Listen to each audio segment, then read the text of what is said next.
Hello friends, स्वागत है आपका हमारे चैनल झारखंड स्टडी 99 पर।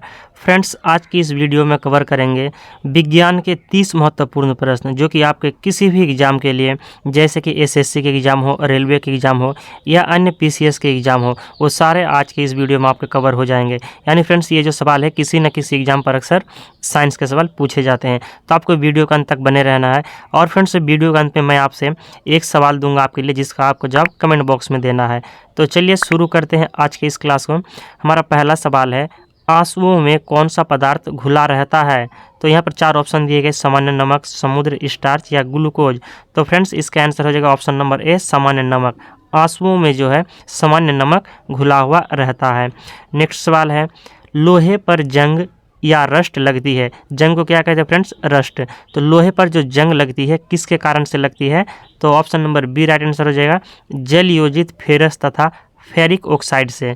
जल योजित फेरस तथा फेरिक ऑक्साइड से जो है लोहे पर जंग लगती है। नेक्स्ट सवाल है, इंसुलिन की खोज किसने की थी?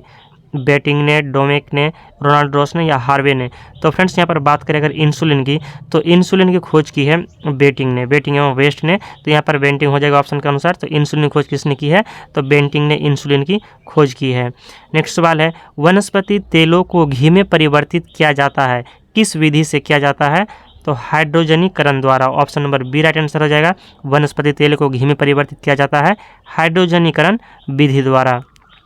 अगला सवाल है, निम्नलिखित में से कौन सी एक मिश्र धातु है? जस्ता, स्टील, सीसा या एल्यूमिनियम? तो आंसर हो जाएगा आपका स्टील। स्टील जो है एक मिश्र धातु है। नेक्स्ट सवाल है, निम्नलिखित में से कौन सी ईंधन गैस नहीं है? यानी कौन सी है जो फ्यूल गैस नहीं है? तो भाप अंगार गैस, प्रोड्यूसर गैस, हास्य गैस या मार्स गैस? तो इसका आंसर हो जाएगा फ्रेंड्स ऑप्शन नंबर सी, हास्य गैस। हास्य गैस जो है आपका यह ईंधन गैस नहीं है। मार्स गैस की बात करें फ्रेंड्स, तो मार्स गैस किसे कहते हैं?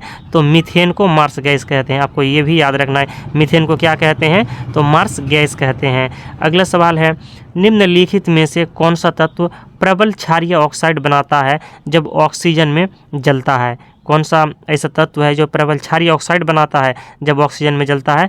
तो sodium. Option number B right answer हो जाएगा, सोडियम। सोडियम का जो प्रतीक चिन्ह है तो Na होता है, यानी इसका जो रासायनिक नाम होते हैं तो Na यानी सोडियम होते हैं। और सोडियम का परमाणु संख्या जो होता है वो आपका 11 होते हैं। आपको ये भी याद रखना है। नेक्स्ट सवाल है, फेदम है। फेदम क्या है? तो एक मछली होती है, एक पौधे का नाम है, एक बर्तन को कहते हैं या एक माप है? तो बात करें फ्रेंड्स फैदम की, तो फैदम जो है एक मेज़र है, यानी एक माप है। फैदम क्या है? एक माप है। रिएक्टर स्केल में किसके नापने में प्रयोग होता है? रिएक्टर स्केल जो है किसको मापने में प्रयोग होता है? तो भूकंप की तीव्रता।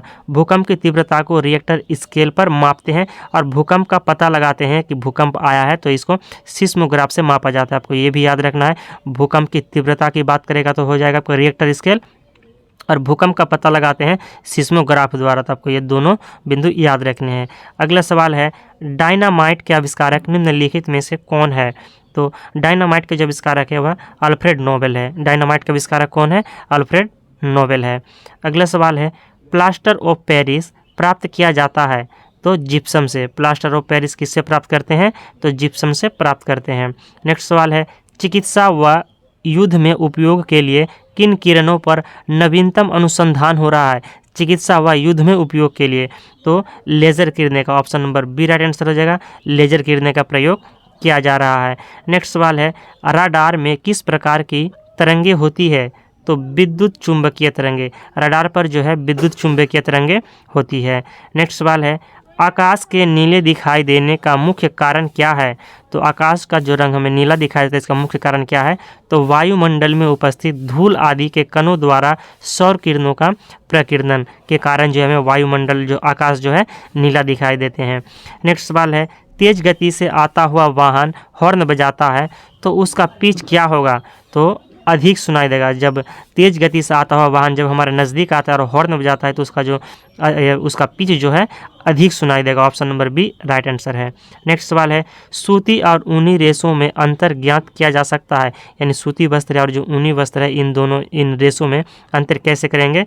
तो जलाकर। Option number B right answer हो जाएगा, जलाकर इसका अंतर किया जा सकता है। बर्फ़ पर दाब बढ़ाने से उसका गलनांक क्या होगा? तो घट जाएगा। बर्फ़ पर दाब बढ़ाने से उसका गलनांक जो है घट जाता है। नेक्स्ट सवाल है, गर्मियों में सफ़ेद कपड़े क्यों पहने जाते हैं? क्योंकि ऊष्मा के बुरे अवशोषक हैं। Option number A right answer हो जाएगा। गर्मियों में सफ़ेद कपड़े पहनते हैं इसलिए क्योंकि वह जो ऊष्मा को जो है बुरा अवशोषक है, यानी ऊष्मा को ज़्यादा वह अवशोषित नहीं करते हैं।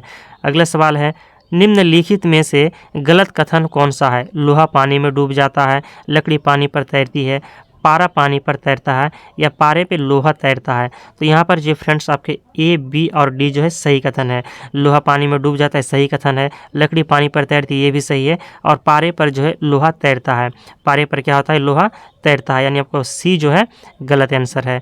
नेक्स्ट सवाल है, संतरे में कौन सा विटामिन अधिक होता है? तो विटामिन सी। संतरे पर जो कौन सा विटामिन पाया जाता है? तो विटामिन सी पाया जाता है। और संतरे पर अधिक कौन सा विटामिन होता है? तो विटामिन सी। नेक्स्ट सवाल है, चमगादड़ अंधेरे में भी उड़ सकते हैं क्योंकि उन्हें सहायता प्राप्त होती है। चमगादड़ जो है अंधेरे में भी उड़ सकती है, लेकिन उसको कौन सहायता प्राप्त करती है? तो अल्ट्रासोनिक वेव से।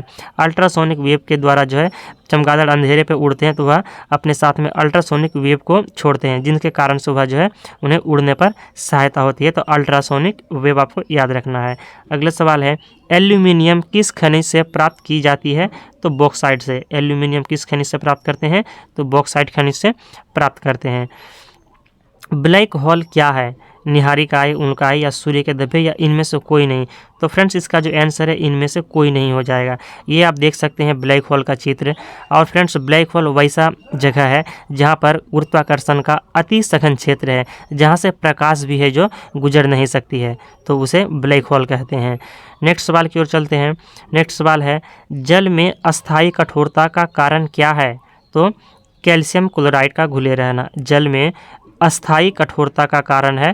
तो कैल्शियम क्लोराइड का घुले रहना। तो आपको याद रखना यहाँ पर अस्थाई पूछा है, जल में अस्थाई कठोरता कारण बोलेगा तो कैल्शियम क्लोराइड का। और अगर आपसे पूछ दे कि जल में अस्थाई कठोरता, अगर यहाँ पर अ लगा हुआ रहता अस्थाई कठोरता, तो यहाँ पर हो जाता कैल्शियम बाइकार्बोनेट। लेकिन यहाँ पर अस्थाई कठोरता बोला है, स्थायी कठोरता, तो इसका हो जाएगा कैल्शियम क्लोराइड।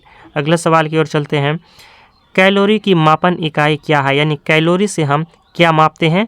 तो ऊष्मा को मापते हैं। Option number A right answer हो जाएगा। कैलोरी से क्या मापते हैं? तो ऊष्मा को मापते हैं। नेक्स्ट सवाल है, सूर्य उदय होते समय व डूबते समय लाल क्यों दिखाई देता है? तो प्रकिरणन के कारण। सूर्य उदय होते समय या अस्त होते समय जो है हमें लाल दिखाई देता है, तो प्रकिरणन के कारण। नेक्स्ट सवाल है, घरों में विद्युत संयंत्र जोड़े जाते हैं, किस क्रम में जोड़े जाते हैं? श्रेणी क्रम में, समांतर क्रम में, मिश्रित क्रम में, या इनमें से कोई नहीं। तो घरों पर जो है विद्युत संयंत्र जोड़े जाते हैं समांतर क्रम में, यानी पैरेलल क्रम में जो है जोड़े जाते हैं। अगला सवाल है, लोहे में जंग लगना एक क्या है? कैसी प्रक्रिया है लोहे पर जंग लगना? भौतिक प्रक्रिया या रासायनिक प्रक्रिया है? तो इसका आंसर हो जाएगा ऑप्शन नंबर बी, रासायनिक प्रक्रिया। लोहे में जंग लगना एक रासायनिक प्रक्रिया का उदाहरण है। विद्युत बल्ब का फिलामेंट किसका बना होता है? तो टंगस्टन का। विद्युत बल्ब का फिलामेंट किसका बना होता है? टंगस्टन का।